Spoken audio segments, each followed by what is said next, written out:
नमस्कार मित्रों, साहित्य सोपान मंच पर आप सभी का एक बार पुनः स्वागत है।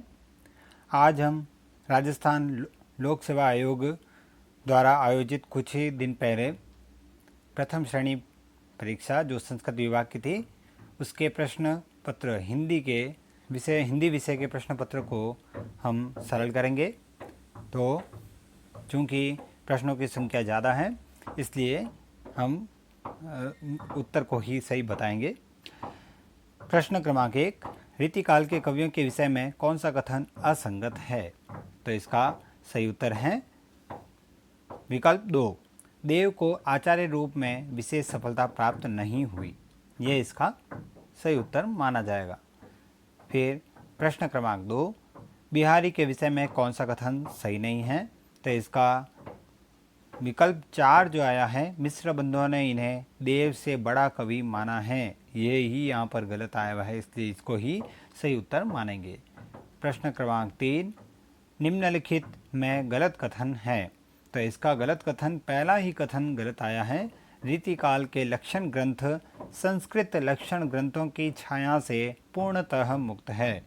यह इसका कथन यहाँ पर इस गलत जो आया है ये इस प्रश्न का सही उत्तर होगा। अब प्रश्न क्रमांक 4, कौन सी रचना लक्षण ग्रंथ नहीं है? तो इसका सही उत्तर माना जाएगा विकल्प 2, रामचंद्रिका, जो केशवदास की रचना है। और प्रश्न क्रमांक 5, इनमें से किस कवि को कठिन काव्य का प्रेत कहते हैं? तो कठिन काव्य का प्रेत पूछा है, इसलिए केशवदास। कठिन गद्य का प्रेत हो तो अज्ञेय।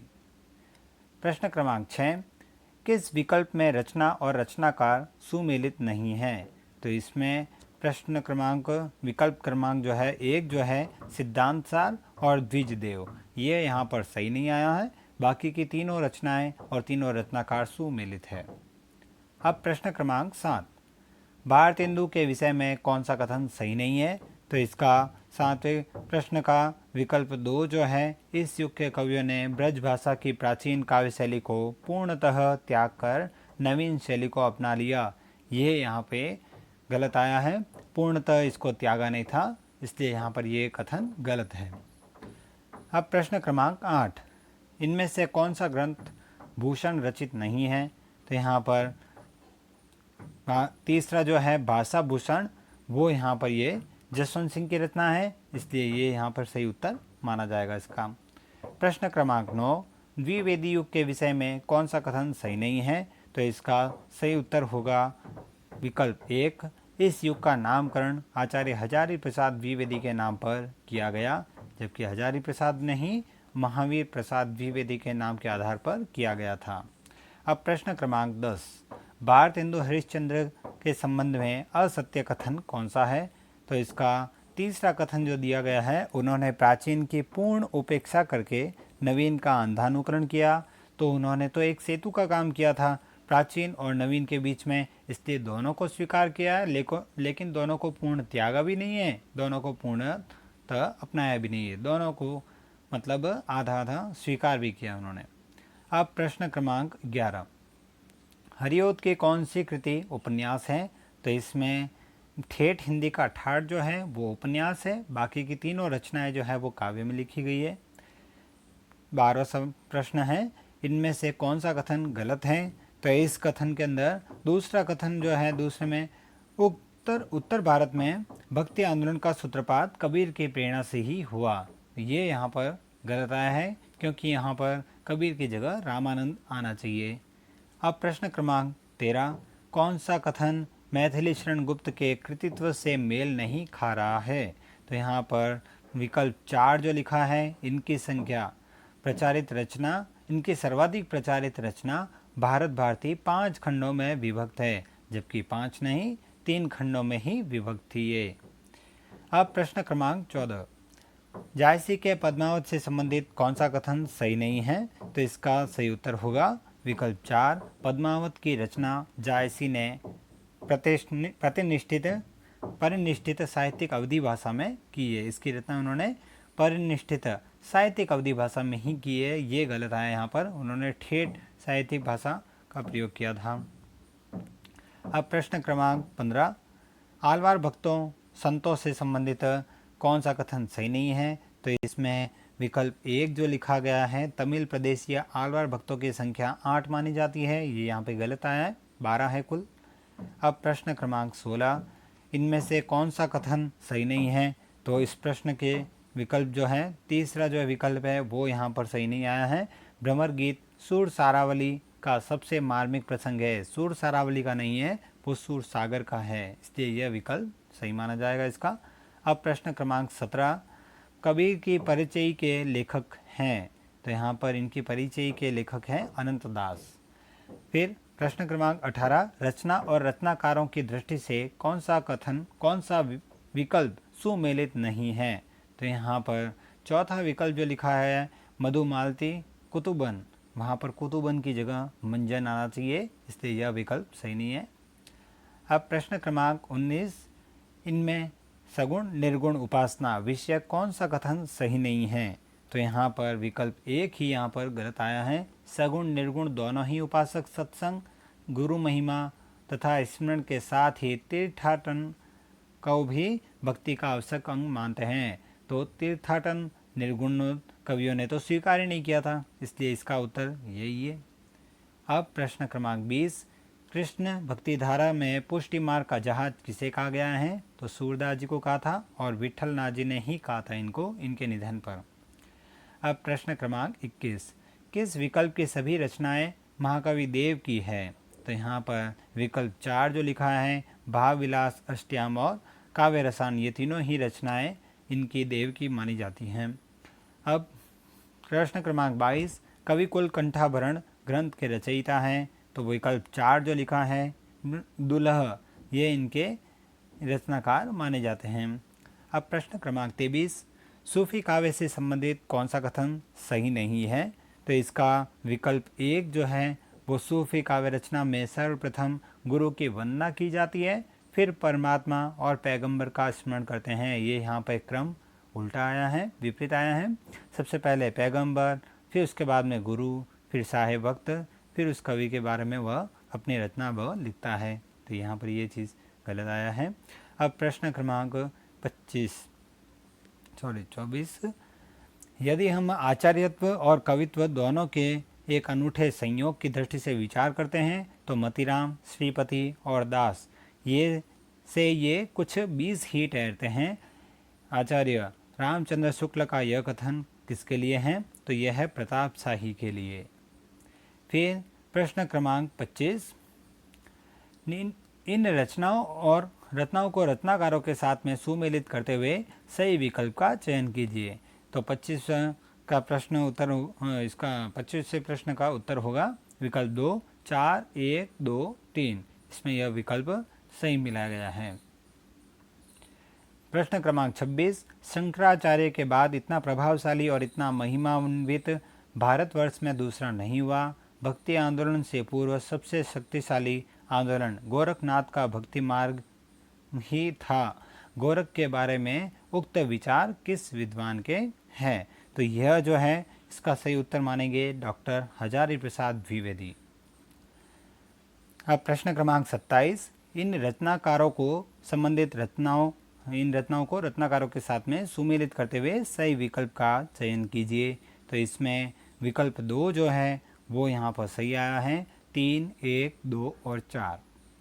फिर प्रश्न क्रमांक 28 में भी यही है, इन रचनाकारों को अब संबंधित रचनाओं के साथ में सुमेलित कीजिए। तो इसमें विकल्प जो 4 हैं वो यहाँ पर सही आया है, 4, 3, 1 और 2। इस विकल्प के अंदर यह बिल्कुल क्रम जो है वो सही बैठेगा। अब प्रश्न क्रमांक 29, इन रचनाओं को रचनाकारों के साथ सुमेलित कीजिए।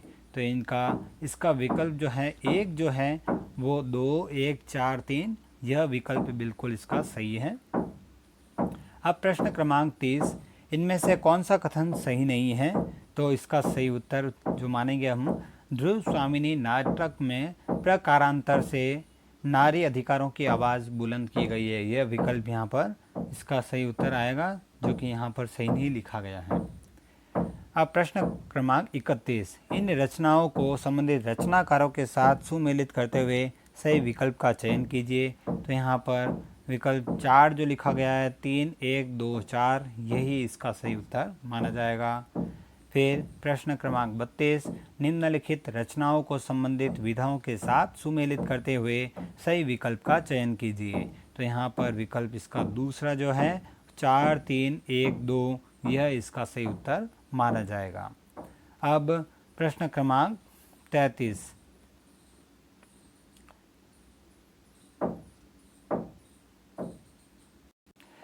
निम्नलिखित समकालीन महिला रचनाकारों और उनकी रचनाओं से संबंधित कौन सा विकल्प सुमेलित नहीं है। तो यहाँ पर विकल्प जो दूसरा है वो इसका सही माना जाएगा। कात्यायनी गलत पते की चिट्ठी, यह इसका सही उत्तर माना जाएगा, यह यहाँ पर सुमेलित नहीं है।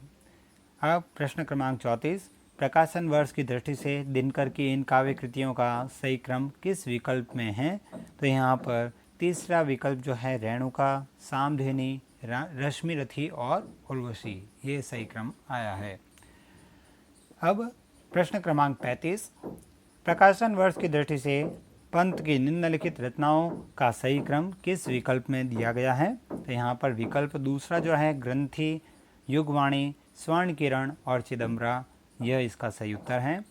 अब प्रश्न क्रमांक 36, इनमें से किस कवि का संबंध तार सप्तक से है। तीसरा सप्तक जो था उससे है, तो वो है पहले जो लिखे गए हैं सर्वेश्वर दयाल सक्सेना, ये तीसरे सप्तक के कवि हैं। अब प्रश्न क्रमांक 37, प्रकाशन वर्ष की दृष्टि से अज्ञेय की इन रचनाओं का सही क्रम है। तो यहाँ पर इसका सही क्रम जो मानेंगे वो है विकल्प 4, इत्यलम हरी घास पर, क्षण भर बावरा अहिरी, आंगन के पारद्वार। अब प्रश्न क्रमांक 38, प्रकाशन वर्ष की दृष्टि से प्रेमचंद की इन रचनाओं का सही क्रम किस विकल्प में है। तो इसका सही उत्तर है विकल्प 2, सेवा सदन, रंगभूमि, गबन, गोदान। फिर प्रश्न क्रमांक 39, इनमें से कौन सा कथन सही नहीं है। तो इसका विकल्प जो 1 दिया गया था, अभिधा शक्ति द्वारा केवल रूढ़ शब्दों का प्रयोग होता है, शब्दों का अर्थ बोध होता है, ये यहाँ पर सही नहीं आया है। अब प्रश्न क्रमांक 40, प्रकाशन वर्ष की दृष्टि से प्रसाद की निम्नलिखित रचनाओं का सही क्रम किस विकल्प में है। तो तीसरा जो विकल्प दिया गया है आंसू, स्कंदगुप्त, ध्रुव स्वामिनी, कामायनी, ये यहाँ पर इसका उत्तर ये सही माना जाएगा। अब प्रश्न क्रमांक 41, किस विकल्प में अलंकार और उसका उदाहरण सुमेलित नहीं है। तो इसका सही उत्तर जो माना जाएगा विकल्प 3, उदाहरण, सठ सुधरही सत्संगति पाई, पारस परसी कुधातु सुहाई, यहाँ पर ये उदाहरण नहीं दृष्टांत अलंकार है। अब प्रश्न क्रमांक 42, छंदों से संबंधित कौन सा कथन सही नहीं है। तो इसमें यहाँ पर विकल्प दूसरा जो है दोहे के विषम चरणों में 11-11 मात्राएं होती है, ये यहाँ पर सही नहीं आया है, 13-13 मात्राएं होती है। प्रश्न क्रमांक 43, हरि गीतिका छंद के संबंध में कौन सा कथन सही नहीं है। तो इसका अंतिम जो है लिखा है विकल्प 4, अंत में गुरु लघु SI होता है, यह विपरीत लिखा गया है, इसकी जगह लघु गुरु होता है। अब प्रश्न क्रमांक 44, निम्नलिखित में कौन सा कथन गलत है। तो यहाँ पर चौथा जो विकल्प है दृष्टांत अलंकार में सामान्य कथन का समर्थन विशेष कथन द्वारा किया जाता है, यहाँ पर ये गलत आया है। अब प्रश्न क्रमांक 45, निम्नलिखित में से कौन सा कथन सही नहीं है।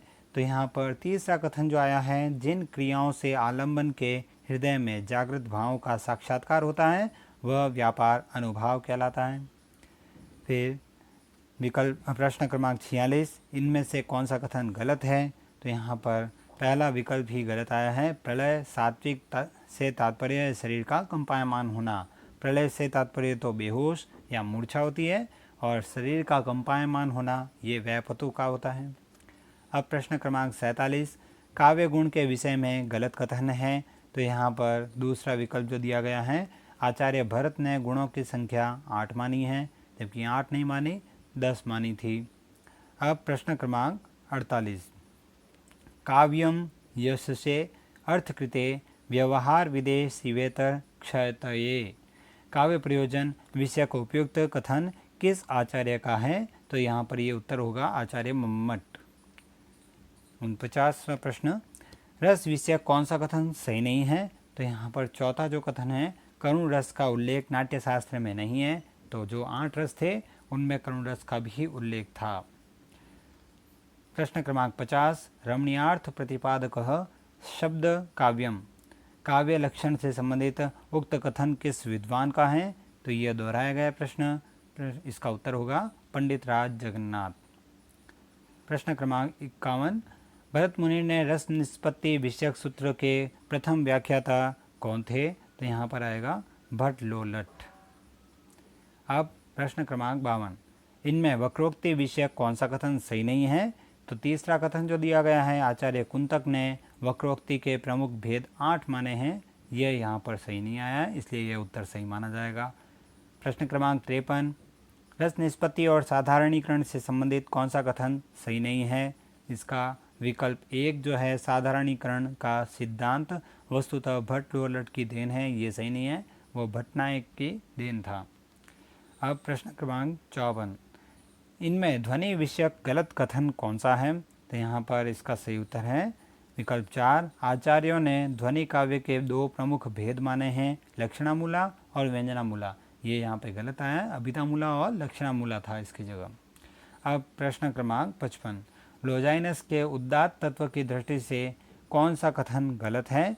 तो यहाँ पर होगा इसका 55 का होगा इसका तीसरा जो ऑप्शन है, अलंकार योजना को उदात्त तत्व का विरोधी माना गया है, ये इसका सही उत्तर होगा।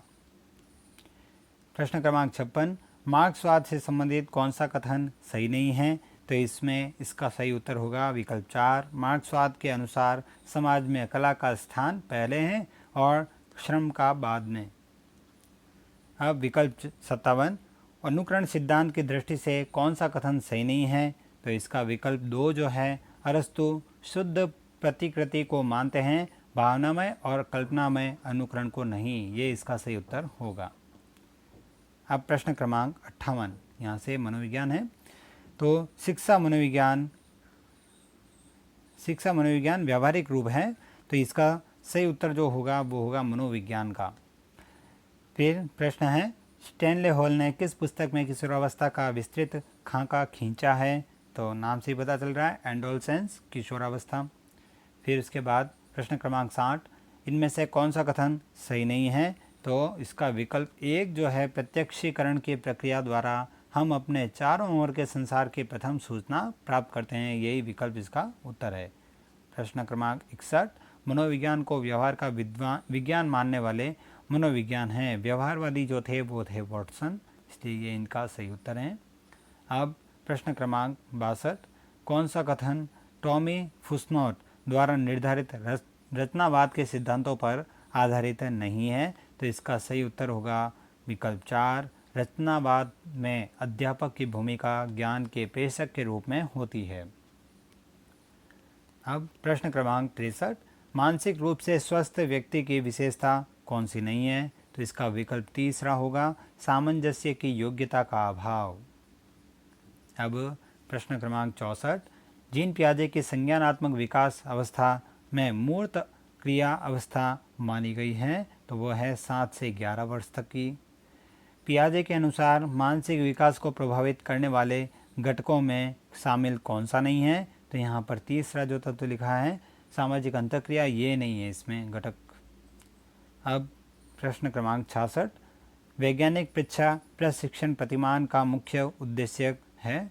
तो विकल्प 2, छात्रों में ज्ञानात्मक कौशलों का विकास करना, ये इसका सही उत्तर माना जाएगा। प्रश्न क्रमांक 67, निम्नांकित में से प्रक्षेपित शिक्षण सहायक सामग्री कौन सी नहीं है? तो दूरदर्शन जो लिखा गया है वही नहीं है। अब प्रश्न क्रमांक 68, शैक्षिक तकनीकी तृतीय या प्रणाली विश्लेषण की विशेषता नहीं है?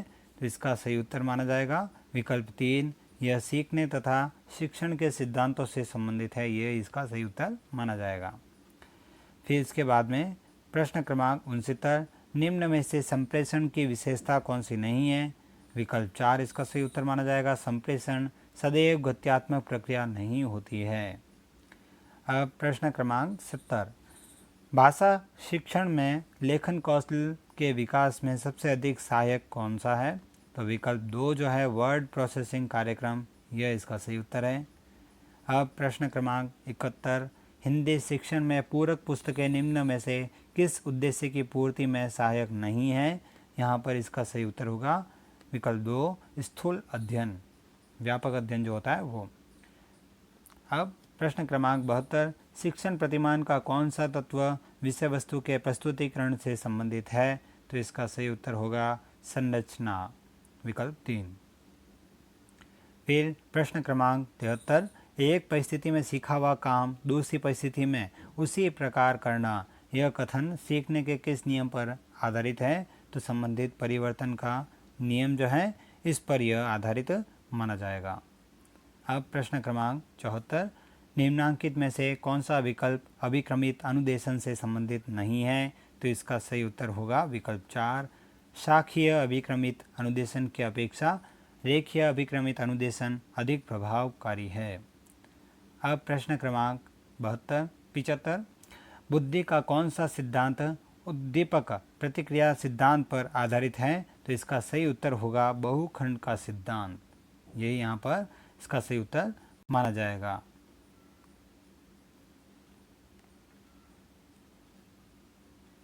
अब प्रश्न क्रमांक 76, सीखने के वक्र में से कौन से वक्र में छात्र की सीखने की गति प्रारंभ में धीमी होती है और बाद में तीव्र हो जाती है? तो इसका सही उत्तर होगा विकल्प 3 नतोदर वक्र। अब प्रश्न क्रमांक 77, निम्नांकित में से शिक्षा मनोविज्ञान की आत्मनिष्ठ विधि कौन सी है? तो इसका सही उत्तर है गाथा वर्णन विधि, विकल्प 1। प्रश्न क्रमांक 78, प्रत्यक्षात्मक शिक्षण संबंधित है? तो इसका सही उत्तर होगा विकल्प 2 पूर्व अनुभवों पर आधारित वर्तमान की वस्तुओं से, ये इसका अध्ययन जो होगा वो सही होगा। फिर प्रश्न क्रमांक 79, शिक्षण के हस्तक्षेप चर के अंतर्गत आते हैं? तो इसका विकल्प 2 जो है शिक्षण विधियाँ व पाठ्यवस्तु, इसका सही उत्तर माना जाएगा। प्रश्न क्रमांक 80, सीखने के किस सिद्धांत में पुनर्बलन को अधिक महत्व दिया जाता है? तो इसका सही उत्तर है क्रिया प्रसूत सिद्धांत। प्रश्न क्रमांक 81, गेस्टाल्ट शब्द किस भाषा से संबंधित है? तो ये जर्मन भाषा से संबंधित शब्द है। प्रश्न क्रमांक 82, रैबिन प्रोग्रेसिव मैट्रिसेस परीक्षण बुद्धि के किस तत्व का मापन करता है? यहाँ पर दोनों ही तत्व जो है विशिष्ट व क्रियात्मक बुद्धि, दोनों तत्वों का यह मापन करता है। प्रश्न क्रमांक 83, निम्नांकित में से कौन सा विकल्प बिग्गी के अवबोध स्तर के शिक्षण के 3 आधार स्तंभों में से नहीं है? तो इसका विकल्प 3 जो है संबंध ज्ञान देना व सीखे गए ज्ञान का प्रयोग, ये इसमें होगा उत्तर सही। अब प्रश्न क्रमांक 84, कौन सा विकल्प शिक्षण सिद्धांत से संबंधित नहीं है? तो इसका विकल्प 4 जो है शिक्षण सिद्धांत में शिक्षण के लिए शिक्षक व छात्र की उपस्थिति अनिवार्य नहीं है, ये वाला यहाँ पर विकल्प गलत आया, इसलिए इसका सही उत्तर यही मानेंगे। फिर प्रश्न क्रमांक 85, फ्रायड के मनोविश्लेषण सिद्धांत के अनुसार गुप्त अवस्था की आयु मानी जाती है, वो है 5 से 12 वर्ष की अवस्था। प्रश्न क्रमांक 86, रॉबर्ट गेने द्वारा प्रतिपादित अधिगम के 8 प्रकारों में से 5वें स्थान पर आता है विभेद अधिगम। फिर मूल प्रवृत्ति सिद्धांत के जनक माने जाते हैं, वो है मैकडूगल। अब प्रश्न क्रमांक 88, विश्वविद्यालय द्वारा प्रवेश नियमों में संशोधन की सूचना संबद्ध महाविद्यालयों को किस रूप में भेजी जाएगी? तो इसके लिए परिपत्र द्वारा।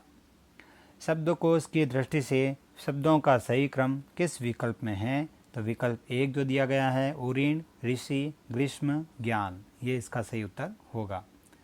अब प्रश्न क्रमांक 90, किस शब्द का संधि विच्छेद गलत है? तो यहाँ पर इसका सही उत्तर होगा विकल्प 4, रमेश राम धन ईश लिखा है, यहाँ पर रमा धन ईश होगा।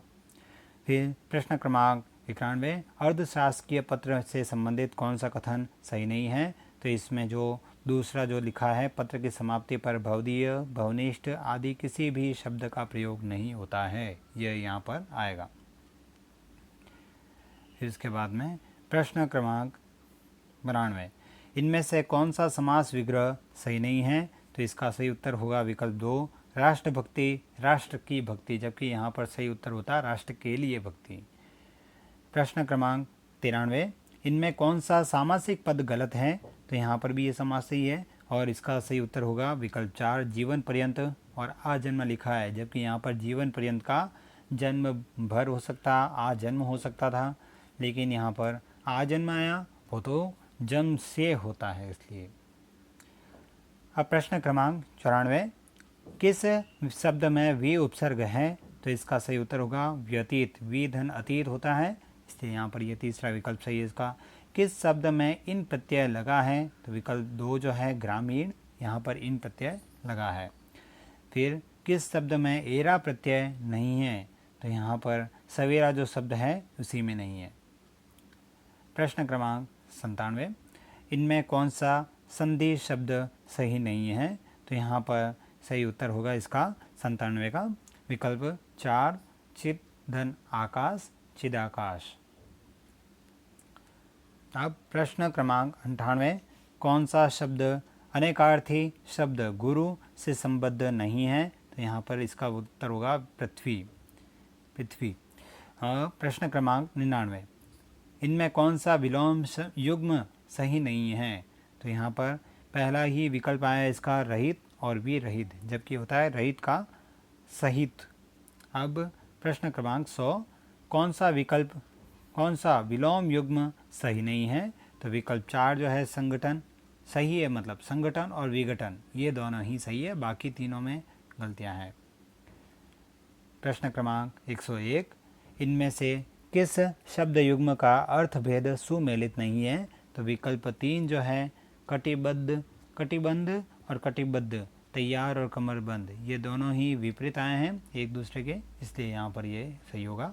विकल्प 102, किस विकल्प में वाक्यांश के लिए सही शब्द का प्रयोग नहीं हुआ है? तो यहाँ पर विकल्प 2 जो है पर्वत के ऊपर की समतल भूमि उपत्यका, ये यहाँ पर गलत आया है, आदित्य का होता है इसका सही उत्तर। प्रश्न क्रमांक 103, किस शब्द में 2 से अधिक उपसर्ग है? तो यहाँ पर सही उत्तर होगा अव्यवस्था, अ, वि, औ, ये 3 उपसर्ग हैं और मूल शब्द है स्था। अब प्रश्न क्रमांक 104, वर्तनी की दृष्टि से किस विकल्प के सभी शब्द शुद्ध हैं? तो इसमें प्रश्न क्रमांक 104 में होगा विकल्प 4, दंपति, अहल्या, द्रष्टव्य। प्रश्न क्रमांक 105, व्याकरण की दृष्टि से कौन सा वाक्य शुद्ध है? तो इसका सही उत्तर है विकल्प 2, आप जयपुर से कब लौटेंगे। प्रश्न क्रमांक 106, मुद्रित माध्यमों के लिए समाचार लेखन से संबंधित कौन सा कथन सही नहीं है? तो इसका सही उत्तर होगा विकल्प 3, उल्टा पिरामिड शैली में घटनाओं को समापन, बॉडी और इंट्रो के क्रम में प्रस्तुत किया जाता है, ये यहाँ पर विपरीत लिखा है, सबसे पहले इंट्रो, फिर बॉडी, फिर समापन आता है। अब प्रश्न क्रमांक 107, किस विकल्प के सभी शब्द परस्पर पर्यायवाची नहीं है यहाँ पर? तो इसका सही उत्तर होगा विकल्प 3, पाषाण, प्रस्तर, उत्पल, उत्पल का अर्थ होता है कमल। अब प्रश्न क्रमांक 108, किस शब्द में उपसर्ग और प्रत्यय दोनों का प्रयोग हुआ है? तो इसका सही उत्तर है निष्कासित। अब एक पद्यांश दिया गया है इसके नीचे यहाँ पर प्रश्न है 109 प्रश्न जो है इसका, असंभव शब्द का प्रयोग कौन करता है? इस कविता के अंदर से ही प्रश्न है, तो यहाँ पर कायर शब्द का इसका सही उत्तर आएगा। प्रश्न 110, किस विशेषता के बिना जीवन व्यर्थ नहीं है? तो वो है धन संपदा। फिर इसके बाद प्रश्न क्रमांक 111, पद्यांश में किसका गुणगान किया गया है? तो इसका सही उत्तर है कर्मवीर का। अब एक गद्यांश भी दिया गया है, तो इसमें से इसके प्रश्न हैं 112वां, उक्त अवतरण के अनुसार किन भाषाओं को राष्ट्रीय भाषाएं कहा गया है? तो इसका सही उत्तर है लोगों में प्रचलित सभी भाषाओं को। प्रश्न 113वां, राष्ट्रभाषा की व्यापक विशेषताओं में किस तथ्य का उल्लेख नहीं है? तो इसका सही उत्तर होगा विकल्प 3, उसकी साहित्यिक धरोहर अत्यंत समृद्ध होती है, ये वाला ही इसका सही उत्तर माना जाएगा। 114, उक्त अवतरण में राष्ट्रभाषा को परिभाषित करने में किस घटक का उल्लेख नहीं हुआ है? तो यहाँ पर विकल्प 2 जो है उसकी समृद्ध साहित्यिक परंपरा होती है, ये इसका सही उत्तर है। 115वां प्रश्न, लिखन बैठी जाकी छवि गई गई गर्भ गरूर भय न केते जगत के चतुर चितेरे कूर।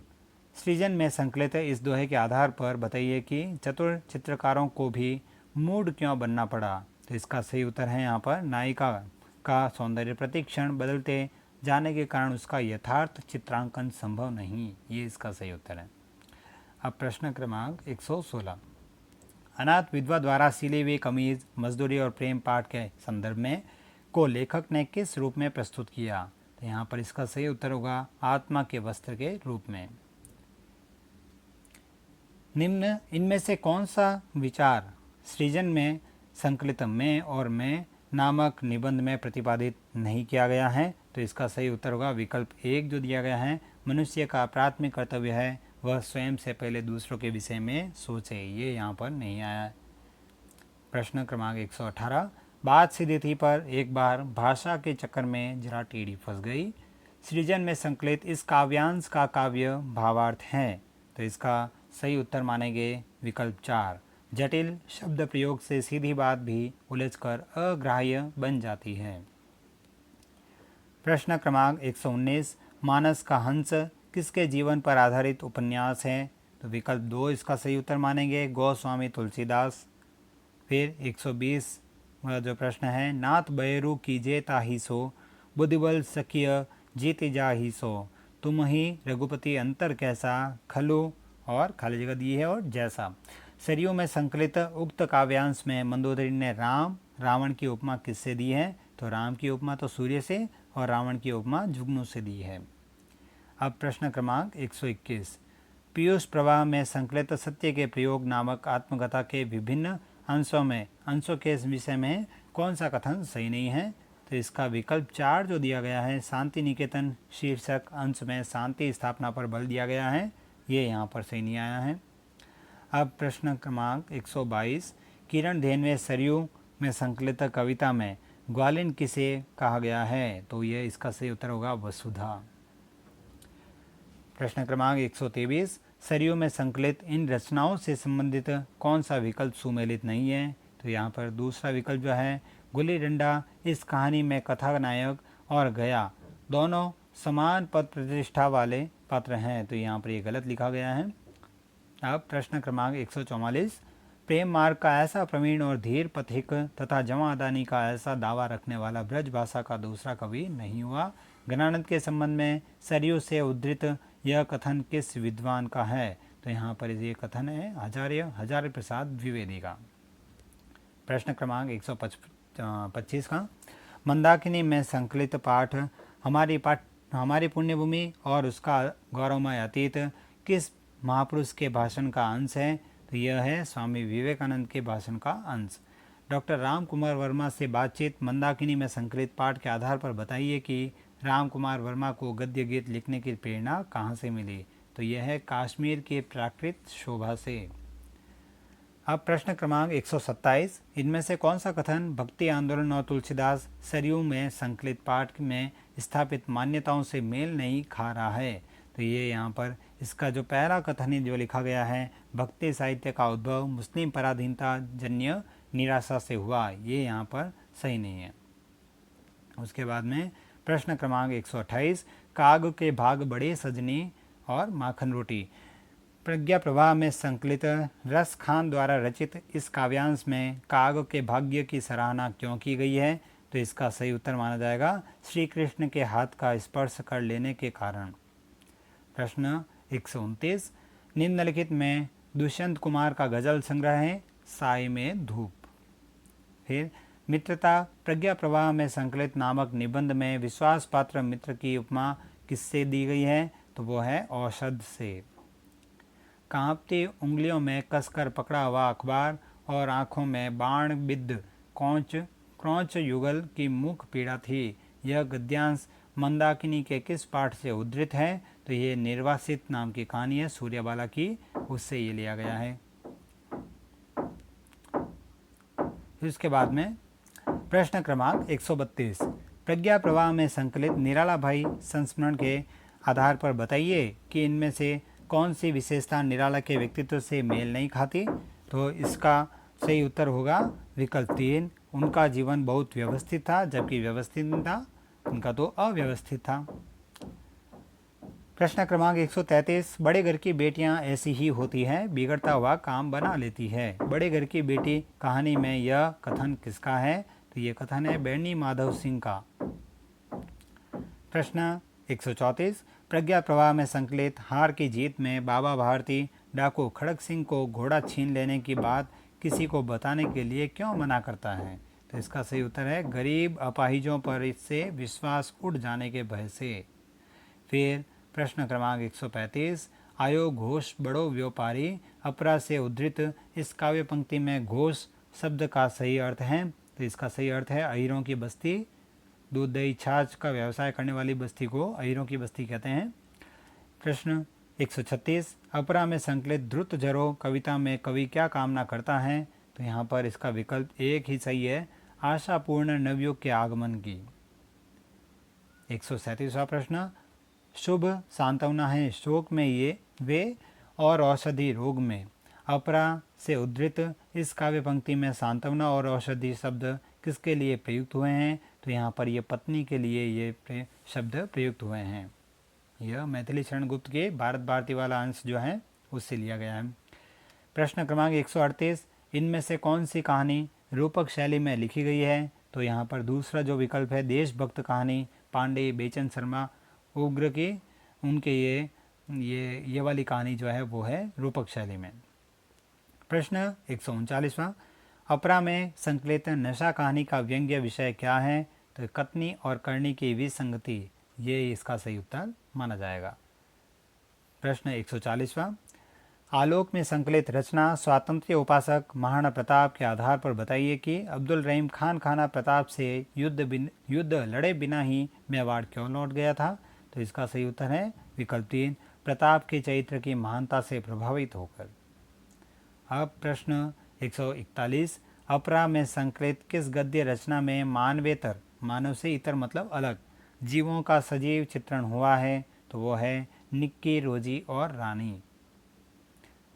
फिर प्रश्न क्रमांक 142, ग्रंथ और लेखक से संबंधित कौन सा विकल्प सुमेलित नहीं है? तो इसका विकल्प 4 जो दिखा गया है हिंदी साहित्य का इतिहास डॉक्टर धीरेन्द्र वर्मा, ये इसका सही उत्तर माना जाएगा क्योंकि ये सुमेलित नहीं है।